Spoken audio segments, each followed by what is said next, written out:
Hi, I'm the guy who does the statistical analyses at TennisTroll Channel, and today I want to share with you 5 common observations across the matches I've analyzed. Number 1, a lack of confidence to smash. This has 3 effects. First effect is that they miss a smash, hitting it into the net or out. The second one is being afraid to miss and give a weak overhead ball to the opponent, which is leaving them exposed in the middle. The third effect is, well, they don't really have confidence in making the shot, and they know they will be exposed if they land a weak overhead.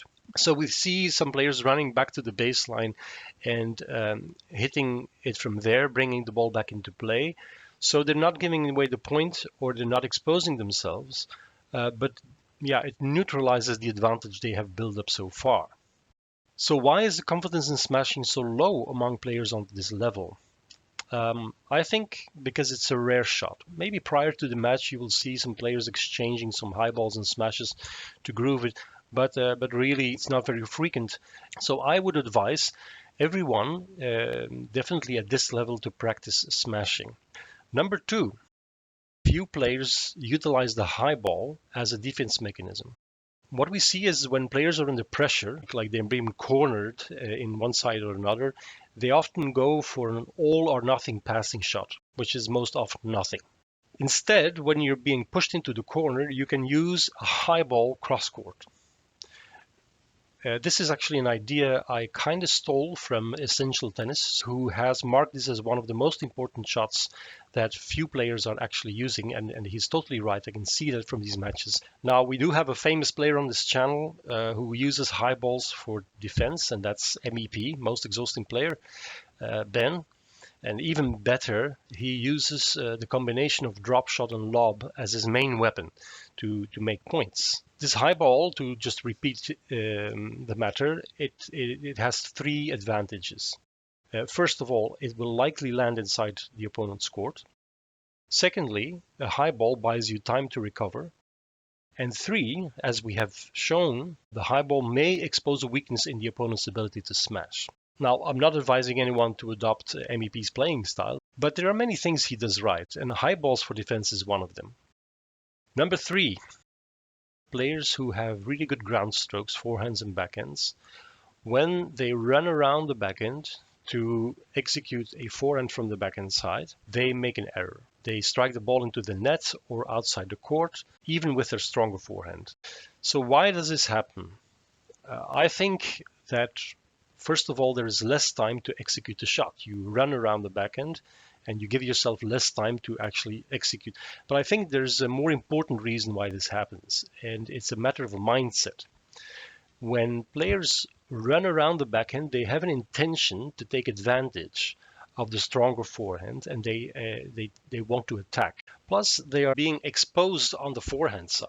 So they know this, and so they have this mindset that they need to attack and even land a winner in order to take advantage of their position.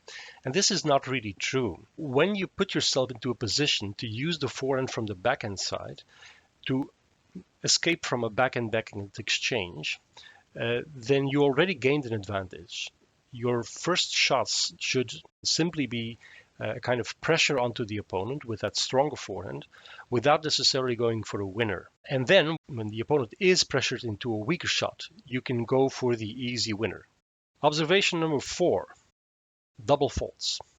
Now, double faults probably happen more on the 4.0 level, where I've seen as many as 10 points being thrown away, but still it can happen about half of the time, about 5 times maybe in a match at 4.5 level. Why does this happen? Well, players mimic pro play, professional play, and so they go for a powerful flat serve, and then they go for a kick serve on the second. Now, unfortunately, at this level, they haven't really grooved that kick serve. So one thing you can do is, of course, you can practice the kick serve so that it becomes really very natural. So when you're under pressure, under this mental pressure of having to do a second serve, you won't make a mistake. You don't always have the opportunity to practice. Maybe players are actually playing lots of matches. And I think it's possible to, even during the match, increase that confidence, and that is by executing a kick serve on first serve too.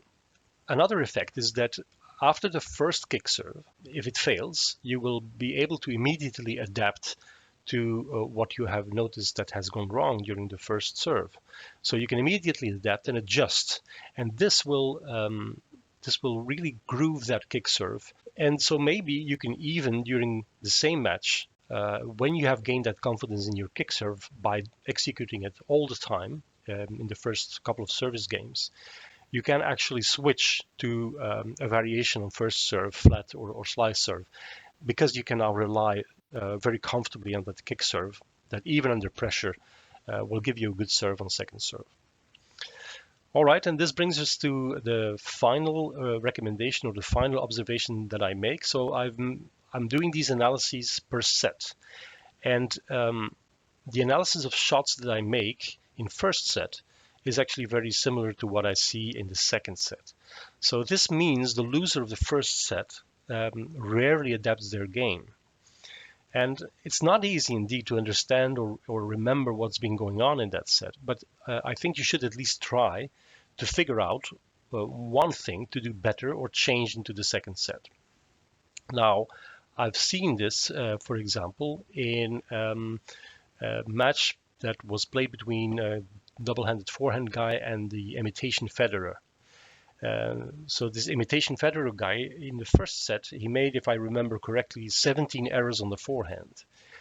And in the second, only 3. So that surely means he had learned something from that first set and went for less risky shots on the forehand in the second. Now, we lost that second set too, but at least he adapted during the game.